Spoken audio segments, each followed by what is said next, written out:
All right, peeps, here we go. 3.2, Origins of Biodiversity. We're going to give it a try going like this again.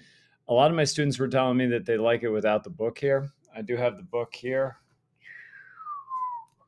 Yeah, it's even on 3.2. Like right about here. Yep. All right. So, Origins of Biodiversity. How new species form. Darwinism. Yep, good old Darwinism. The theory of evolution of species by natural selection advanced by Charles Darwin. Yeah, put Darwinism in your own words or give an example. I'll help you out with this if you're listening. Um, Generally, species or individuals that do dumb stuff don't live long enough to recreate. They get eaten by lions, or this is really horrible to say, but like, from someone who was a young man, and young men can drive cars rather fast when they get their license when they're 16 or 17, and unfortunately, that leads to accidents. Accidents, unfortunately, lead to unnecessary death, and unnecessary death means that that individual does not recreate. So, um, yeah. So that's one nasty's kind of like Darwinism, but it's also too that like with Darwinism, it's like the biggest and strongest to survive. It's actually the most adaptable. So, backed up by fossils, discovering DNA and mutations. Originally, Darwin was like, oh, okay, Darwinism is interesting. But then it basically did come true because you start looking at your fossils, and then they discovered DNA. And then just you start looking at how animals and they've mutated. You're like, okay, he's onto something. Each individual is different except for identical twins. If you start looking in your classroom, the person next to you's got different DNA than you do. Um, each is adapted to its environment. So think of this with humans and how we adapt to our environment. You're adapted so that you can, my students in my class can survive as juniors and seniors in a junior and senior ESS DPP class. If I drop you in a Spanish class in Spain, you're not really adapted to survive there. All right. Conversely, if you drop me in one of your video games or chat rooms or something, I am not adapted to survive there, and I won't. So it's just where each individual is adapted to kind of change into their own environment. That's more learned behavior, what I just gave you, but there's also other physical traits that allow you to survive in an environment. So, limited resources, so competition. There will always be competition for those resources. Look at us as humans. We compete over things like lithium, oil, money, gasoline, even. Energy is going to be a big one going forward. So, whole populations evolve. If you don't evolve, you usually go extinct. So, yep, better evolve. Relate Darwinism to hunting deer in the deer population. So, this is not a bad thing, but with Darwinism, only the biggest and strongest, most adaptable survive. So, the dumb deer don't last long and they get eaten. All right. Only smart deer with intelligent skills and like will live long enough to recreate. So the deer population keeps in a weird way getting smarter and smarter. Um, so yeah, that's with the deer population. Define natural selection. That one's in the book. What does survival of the fittest mean in your own words? So put that one in your own words. Speciation. When a population is separated from its original population and over generations, it adapts to the point it can no longer breed with the original population. Um, so think of this like you got a species of animals, but that species of animals, there's an earthquake or something, or just they build a highway or something crazy where the species separates. So you got a group over here and a group over here, and then over time they just adapt. And then if you're going to put them back together, they're not going to breed as successfully. I believe there's elephants in India and elephants in Africa, and I don't think if you mix them together that they actually would breed successfully. So, yep, speciation for you. Like tigers and lions, put them together, you're not going to have a tiger lion litter. So, um, this isolation can occur on an island, mountain, lake, or pond. So any of these can separate them because they're physical barriers. Think of an ocean, valley, river, mountain, etc., that keeps species from meeting and mating. So, question for you: was COVID lockdown a physical barrier for breeding to humans? Back up your reasoning. So, think about it more with like the lockdown. The early stages, like when no one was like leaving their homes, stuff like that. Examples are flightless birds used to be the same on one large supercontinent, but then it split into South Africa. I'm sorry, South America, Africa, and Australia. Now the flightless birds look different. So, flightless birds, like they were just all the same size. Now you've got big ones like ostriches. You got other ones like penguins. You also have like these little, I forgot the names of the ones. They actually hunt for them. But yep, same for large continent. Had marsupials, kangaroos, and placental mammals. So they had they had marsupials, kangaroos, koalas, things along that nature. And then they had placental mammals, which are more like the animals me and you know. Dogs, cats, anything that's got born with a placenta. And on South America, the marsupials didn't make it. Came down to the bad case of dead. They got outcompeted by the placental mammals. But in Australia, it was the exact opposite. The placental mammals died out, and the marsupials actually took over. So, yep, placental mammals died out, and marsupials have.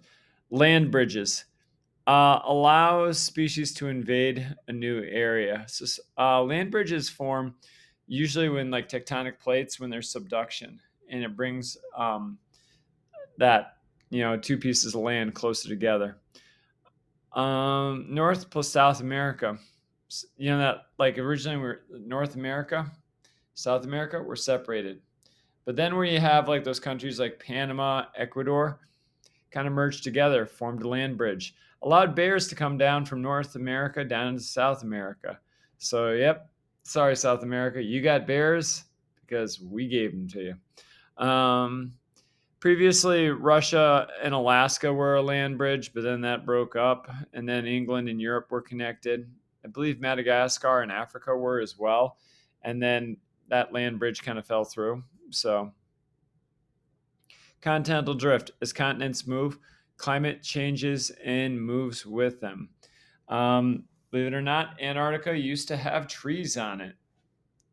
Now the only trees there are fossilized trees. So just how times change. Outplate activity influences biodiversity. Plate activity does quite a bit for geology as far as like mountain ranges forming, volcanoes, earthquakes, things along that nature. We have 7 large and many small plates on the lithosphere. Plate tectonics is the study of the movement of these plates.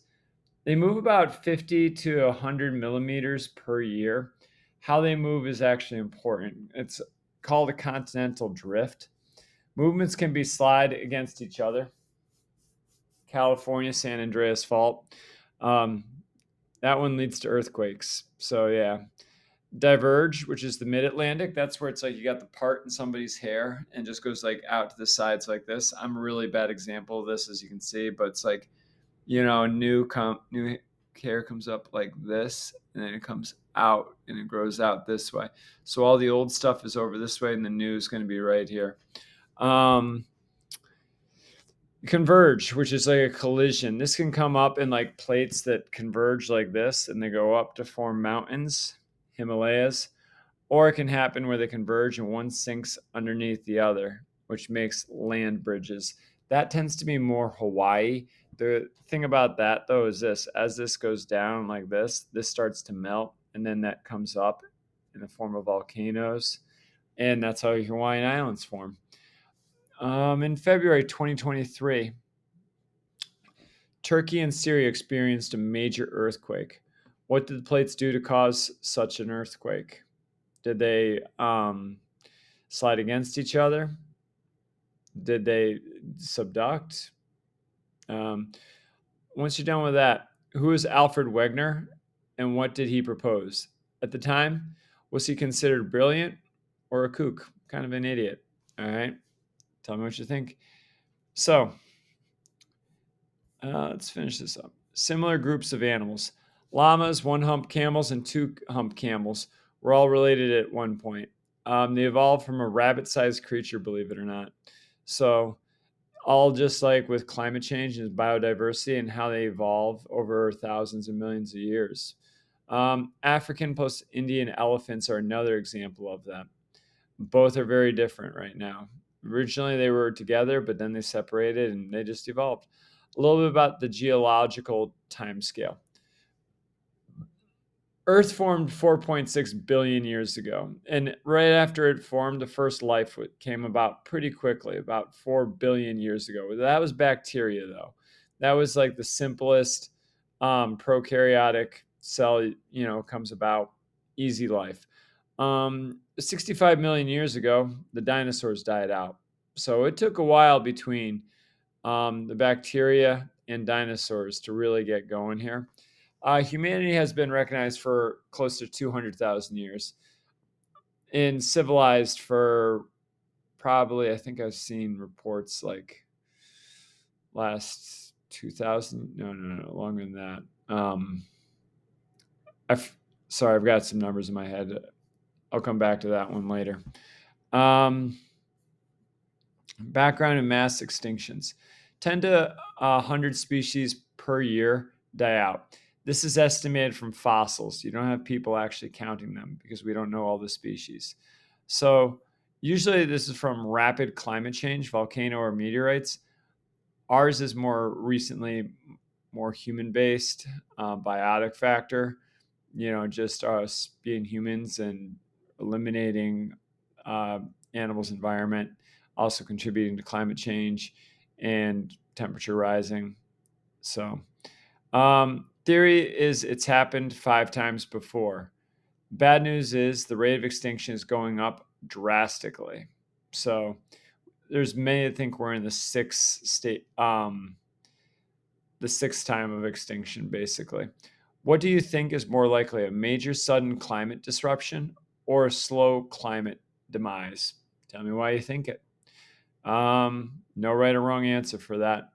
No one's got the crystal ball. So, critically endangered species is like the living dead. It's not gone yet, but survival is highly unlikely. So, in the species that are on the critically endangered species, you might as well think of them as extinct. I put this down here. It's like being down 16 points in a basketball game with 2 minutes left. You haven't lost yet, but they're probably warming up the bus for you. So sometimes it's because they lost the species that depend on it, pollinators or food sources. So think of dinosaurs. When the meteor hit the Earth, did it nuke the dinosaurs? No. What it might have done, though, is put into a mini ice age that killed a lot of the plants. And so the dinosaurs had no food. And if you had no food, you died. So that's a possibility. Other big problem we have right now is decrease in the bee population.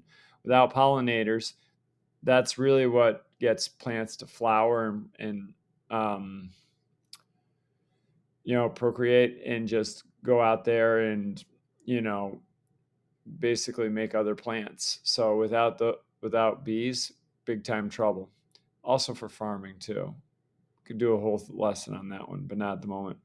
Who is Lonesome George on page 158? And do you think it matters that Lonesome George was the last of his kind? Is anyone to blame for this? What could have been done? So The last mass extinction was 65 million years ago. Large sea plus land animals died out. Usually, when you start having large animals die on out, that's a sign for mass extinction. So, small animals and plants lived. Millions of years of eruptions of volcanoes in present day India. These are different theories about like the contributed to it. So they think that there was volcanoes in modern day India and they just kept erupting. They were not silent for like a million years. And a million years of just putting ash into the atmosphere, yeah, that's going to decrease solar radiation. As a result, that's going to cause pretty major ice age. Also, too, there's a theory about there's a meteor hitting Mexico, and that would put off ash into the atmosphere as well, causing long-term climate change.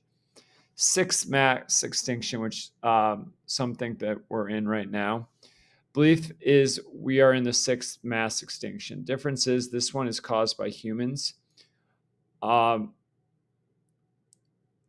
we basically off large mammals and flightless birds. Haven't seen a woolly mammoth in a minute or two, have you?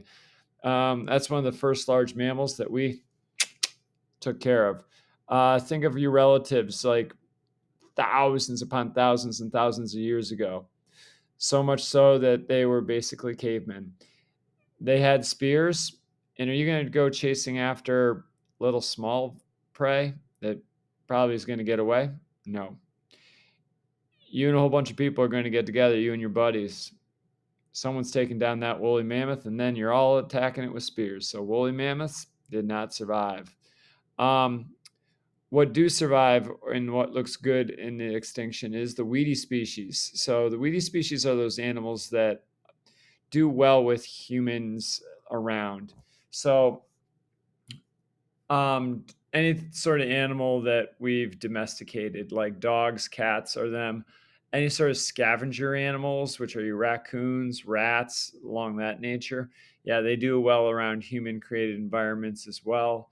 Um, I wonder a little bit about deer because deer tend to, big deer populations from talking to hunters do not thrive in the middle of the forest.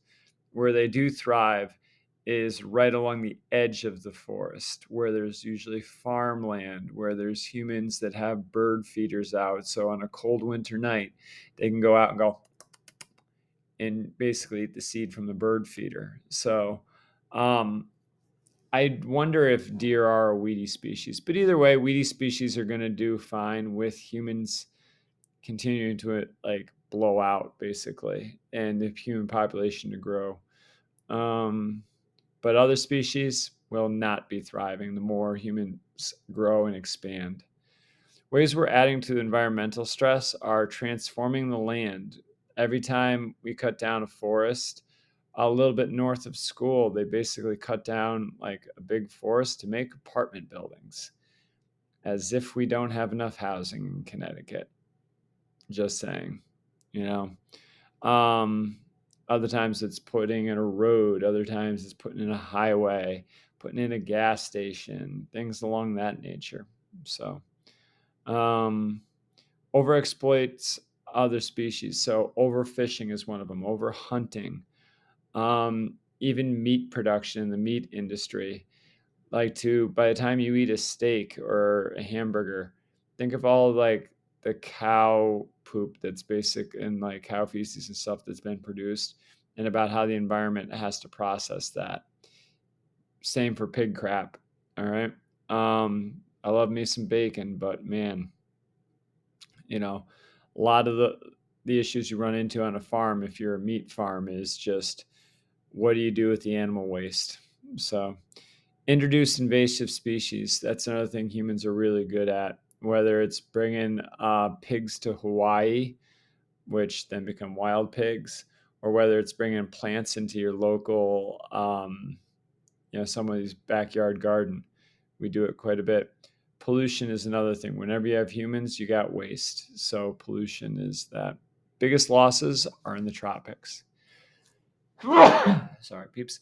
Um, which makes tropical expansion a big time problem for humans. And just because like a lot of the endangered species we're looking at, they are in the tropics. So Yep, that's 3.2. And yep, my best.